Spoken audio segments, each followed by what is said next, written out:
More misadventures. Jacinta got back in touch with Manus through the internet, Facebook. He had stuck his name on a photo of himself up, and someone from his distant past had got in touch with him. For Manus, it was a timely, much appreciated contact. He was down in the dumps living in Dublin, an old band from Belfast. No one knew him. He'd met a few people, but they were all far too straight by far for the likes of Manus. Their smug security inherent in the safe lives they had lived. Even with the best of intentions, it was like they were on another planet. It wasn't just that they hadn't done enough mind-altering illegal drugs. It was their whole outlook on life. It seemed to be gleaned mostly from viewing the TV. They had done straight jobs, lived straight lives. They'd never been on the wrong side of the law, been homeless or squatted houses. They'd never been beaten by the police or chased through the streets by thugs while the police looked on. They were straights who believed the straight view of the world, as portrayed on the flat screen. They never thought about it, but if pushed, they would say they believed there was a democracy in which they could affect social and economic decisions, and a free press which presented them with all the necessary information to make those decisions. Then they said druggies were delusional. So it was great to have Jacinta contact them on the net. The email said, "Do you remember Ingalls and Common?" Then there was a name, Jacinta, and a telephone number. Manus got a glowing feeling just thinking about Ingalls Common Free Festival. The fact that there had been free festivals. They'd been travelling from Stonehenge, a convoy of vehicles, perhaps as many as 50 vehicles, cars, vans, flatback trucks, caravans and motorbikes. The police had tried to break the convoy up. It had been during the 80s, the Thatcher years, and the police were all tooled up and pushing for a ruckus with the drug-crazed anarchistic rabble the press had dubbed the Peace Convoy. As a show of strength, the police, in riot gear, lined the bridges going over the motorway. They blocked the entrances to the motorway stations, thereby denying the convoy fuel. A few inexperienced young bucks broke from the ranks and tried driving into the service stations as just ordinary citizens who had the right to refuel at a motorway station. They were captured. Then the convoy's lead vehicles swerved across the motorway and cut their engines. It was mid-afternoon on one of the busiest motorways in England, and if the vehicles of the convoy weren't going to be allowed to refuel and continue their journey, then neither was anyone else. The police could trash the vehicles and arrest the people, but that motorway was going to remain blocked for at least a day. That would cost trade, money, inconvenience, not to mention the media coverage it would get, and the police quickly capitulated. They allowed the convoy to refuel and then escorted them to a piece of common land just outside Bristol, Ingalls Common. A woman called Jacinta turned up on that site. She was working as a prostitute from a massage parlour in the West Indian area of London known as Brixton.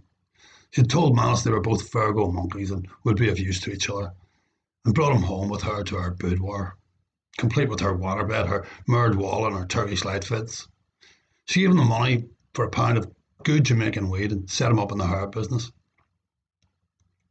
On the day Prince Charles and Princess Di got married, Manus had sat with Jacinta and the rest of the girls from the toss shop, who celebrated the day off work with champagne and cocaine. They mostly listened to reggae and dub music. Prince Farai toasted about heavy manners. Discipline, discipline, heavy, heavy discipline.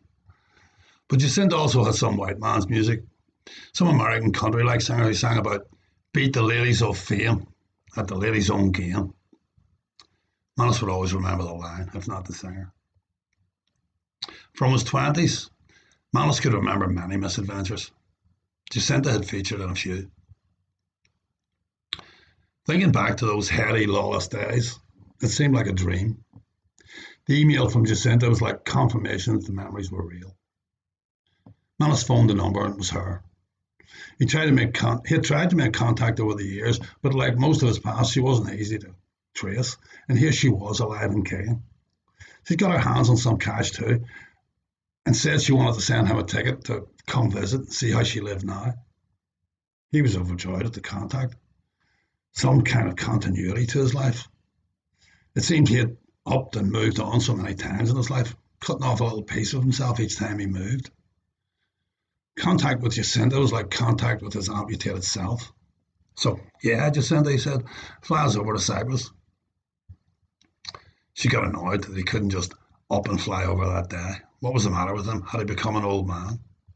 So stuck in his routine that he couldn't just get up and take off? And he had to admit that he was. He had this 5-year-old daughter now, Sharifa.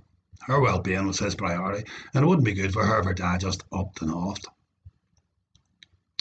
He knew then Cyprus probably wasn't really such a good idea. It had been wonderful, the contact with Jacinta, the confirmation that someone else shared the same past experiences as him, but bringing that character back into flesh and blood contact. Jacinta could be generous and good-hearted, but she was also a difficult enough human being to be with. She didn't have any reason to love Manus either, except in the same way that he loved her, as part of his past, as some sort of passport back to the days of rebellion, days of virtual no-go areas where the police in certain sections of cities all over the British Isles, days when people believed they were going to chant down Babylon, days of free festivals. But that whole counterculture was dead now, dead and denied, like it never really existed. Manus had, decades before, loved Jacinta and left her, but he had seen her a few times since then. Last time he had seen her, they hadn't been lovers for at least 5 years, and he'd called her out of the blue after a fight at work. She was still on the game, advertising herself as a mature woman, and she had a punter call.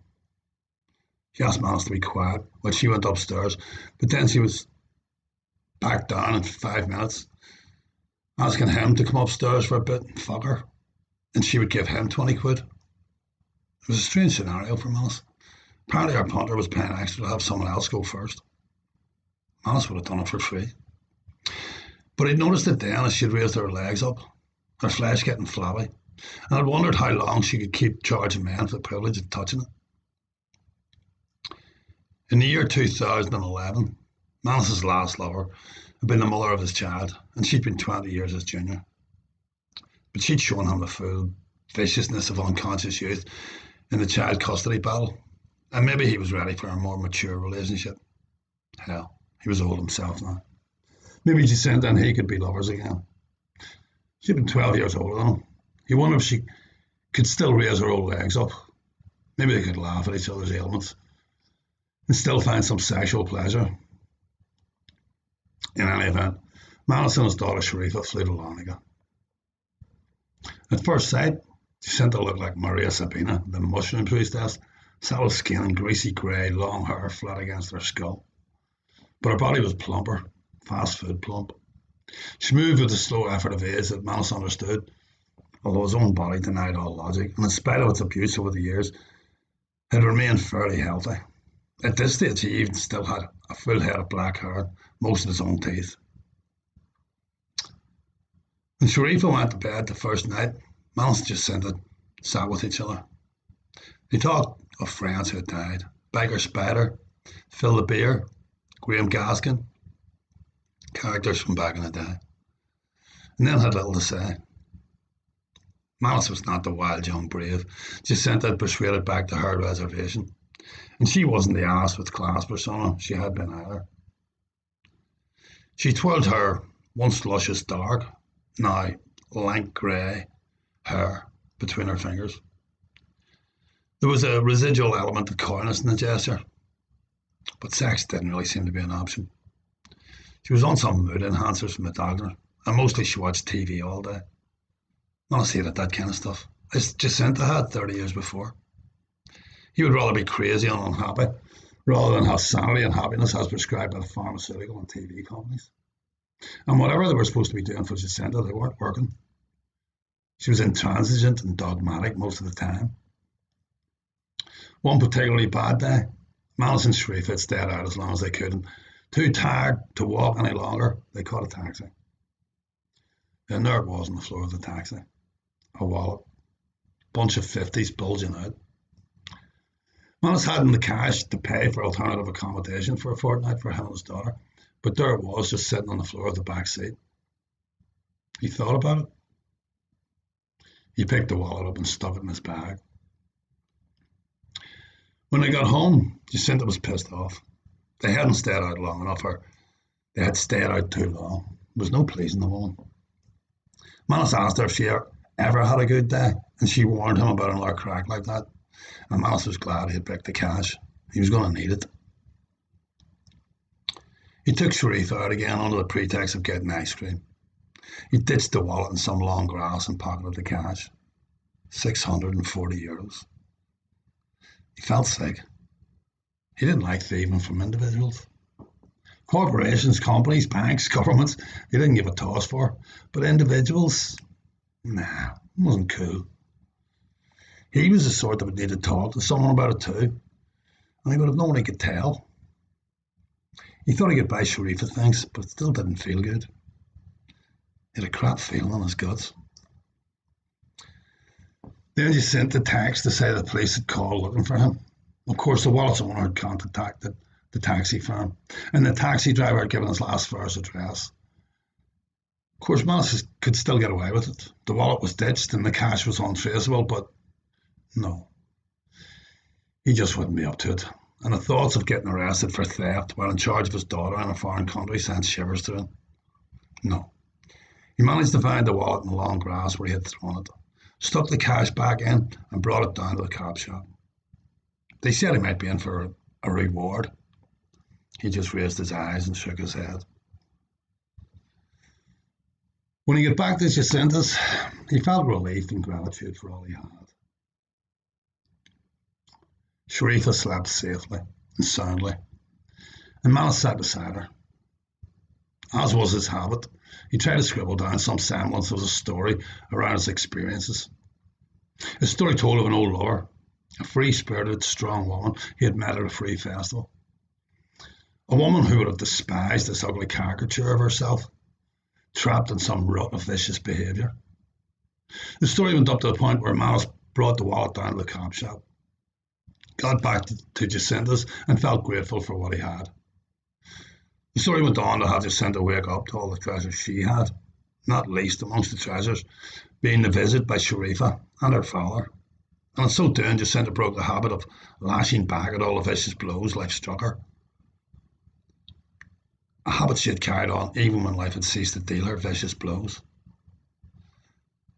Manus left his story, like all his stories, in an effort to get his point of view across, where Jacinta would find it and read it. And find it and read it she did. She'd never admitted reading it. She denied it when he asked her. But she quoted lines and incidents from the story, and she did try her best for a half a day or so to behave as though she were with friends. People she could be easy with. People who didn't want to rob or beat or cheat or dominate or belittle her in any way. People who had a sense of respect and even affection for her. They all had breakfast in Jacinta's room. Jacinta brushing Sharifa's hair explained to the inquisitive 5-year-old what a September monkey and a March rooster was. But it didn't last much more than half a day before the drugs wore off or kicked in, or she just slipped back into some mental rut where she had to fight back, even though no one was fighting her. Whatever. Sharifa and Manus left Jacinta's a few days later. They found a hostel which didn't charge for Sharifa and only charged Manus €70 for the week. They didn't eat in camps anymore and they didn't buy no more knickknacks. At the hostel, Sharifa met a Romanian boy named Matteo. Manus met a French-Canadian woman named Manon. Manus called back on Jacinta before they left. Sharifa didn't want to. Sharifa, at 5 years old, still adored her father and had been thrilled to meet someone from his world, Daddy's old friend.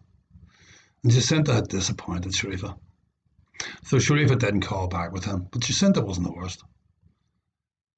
There was a touch of Miss Havisham about her, a hurt, twisted and bitter touch. Manus tried to kiss her before he left. He wanted to be affectionate. But the only part of her that seemed to be open to a kiss was her hand, which could have resembled a devotee kissing a priestess or a pupil kissing a teacher. He hoped it wasn't too much like a peasant kissing the rich. Manus was still an old man from Belfast, living in Dublin when no one knew him. Most people that he knew from his youth were now grumpy old ones stuck in their ways or dead. The dead ones were easier to love. The live ones were harder to deal with